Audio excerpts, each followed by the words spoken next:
Okay. Ever feel like your brain is just a browser with way too many tabs open? Oh, You're absolutely. constantly jumping around, right? Never really finishing one thing before something else pops up. Yeah, the phone buzzes, an email notification That's dings. exactly. You're trying to focus on something important, maybe a big report, and poof, distraction. It feels like, I don't know, the standard way things are now. It really does. Our attention feels like it's under siege. Constantly pulled everywhere. Well, today, that's exactly what we're going to get into. We're doing a deep dive into this challenge. Mm-hmm. We're exploring the ideas from Cal Newport's book, Deep Work, Mastering Focus in a Distracted World. It's pretty highly rated. It is, yeah. Very influential. So our mission really is to pull out the most important, like, nuggets of knowledge from Newport's work, things that can help you, listening right now, actually reclaim some of that focus. And start producing work that feels more meaningful, more valuable. Right. And Newport, he kicks things off with this really powerful statement. I think it's a bit of a wake-up call, honestly, especially if you feel swamped by what he calls shallow tasks. He basically says, in a distracted world, focus is your superpower. It's such a great line. And what's key there isn't just saying focus is good. Yeah.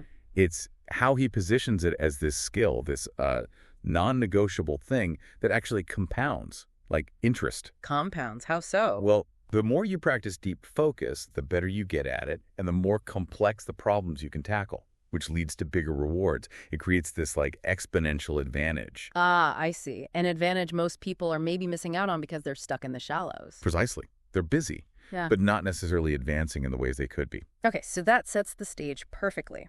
With that in mind, let's nail down Newport's definitions. What exactly is deep work, according to him? So he defines it pretty clearly. Deep work is the ability to focus without distraction on a cognitively demanding task. Cognitively demanding, so like hard thinking stuff. Exactly. Think complex problem solving, writing something intricate, learning a difficult new skill. You're fully absorbed, pushing your mental limits, making real progress. Okay, and then the flip side is shallow work. Right. Shallow work includes things like, constantly checking and replying to emails, those Yeah. back-to-back meetings with no clear agenda, scrolling social media feeds. Just stuff that fills the day but doesn't feel substantial. Exactly. These tasks are often easy to replicate, they don't require intense focus, and frankly, they don't create much lasting value. They make us feel busy, but Newport argues they don't lead to real productivity or career capital. Busy versus productive, that's a key distinction. It really is. And what's fascinating, and you touched on this, is how Newport frames this. It's not just a personal productivity tip. Right, not just a life hack. No, he sees it as an economic imperative. In today's economy, things change fast. The ability to learn complex things quickly or to produce high-quality, innovative output, that's what gets rewarded. And both of those depend on deep work. Fundamentally, yes. Which makes you wonder, doesn't it? So many companies say they value innovation, strategic thinking, Mhm. but then their actual work culture is built around constant interruption. Emails, Slack messages, open offices. Yeah, it's a contradiction. You can't really think deeply when you're pinged every 5 minutes. Exactly. So Newport points out it's often not just an individual failing, but a systemic issue within organizations too. That's a really important point. It highlights that it's not just about how long you work, but the quality of your mental focus during that time. That's what creates the value. Precisely. Being active isn't the same as being productive. Okay, so we've established why deep work matters so much and what it is versus shallow work. But let's get practical. For someone listening who's thinking, yeah, my day is full of interruptions, how does Newport suggest we actually do more deep work? Right, because it sounds great in theory, but the execution is the hard part. Is it just about locking yourself in a quiet room, or are there strategies you can use every day? Well, it's not necessarily about becoming a hermit, no.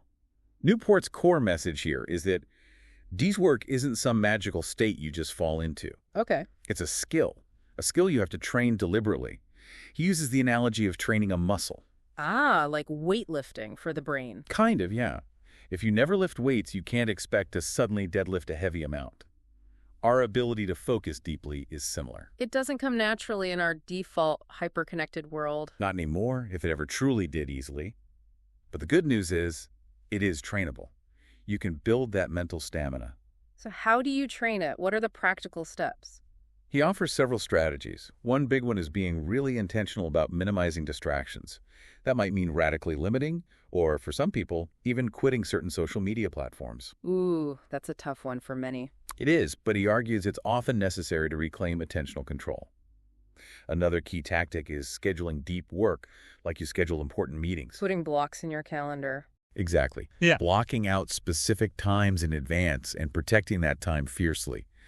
He also talks about creating rituals. Rituals, like what? Little routines you do before starting a deep work session.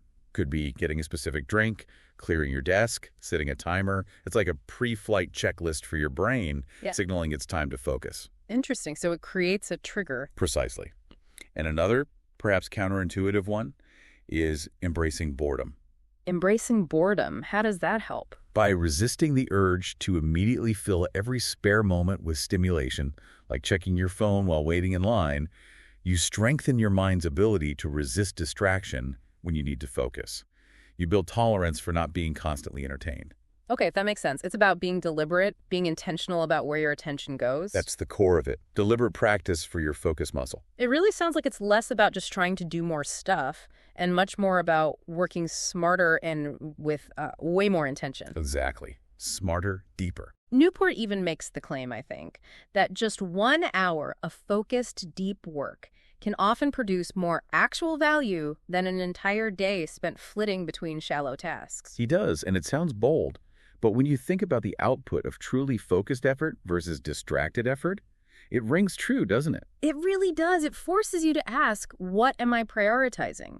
Just filling the hours or the actual quality of what my brain produces? That's the critical question Newport pushes us towards. The genuine growth, the breakthroughs, the stuff that really moves the needle that happens during deep work. Whether you're, I don't know, writing code, designing something new, figuring out a complex strategy. Or even just learning a challenging new skill properly. Deep work creates results that matter, results that last beyond just ticking off a shallow task, and it builds capabilities that make you more valuable. You know, this whole discussion really hammers home that deep work isn't just another productivity book. No, not at all. It feels more like a philosophy, a way to approach work and maybe even life in this modern, noisy world.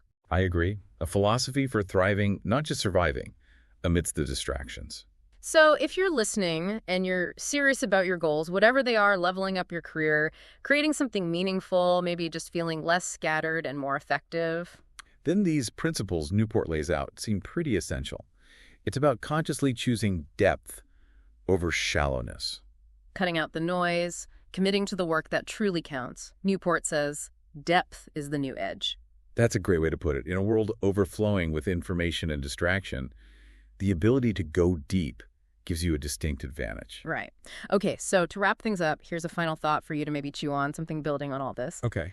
If we really lean into this idea that depth is the new edge, and we actually start carving out that dedicated, distraction-free time, maybe even learn to embrace a little boredom, what could that unlock? What previously impossible creative projects or professional breakthroughs might suddenly seem within your reach just by changing how you manage your focus? Something to think about.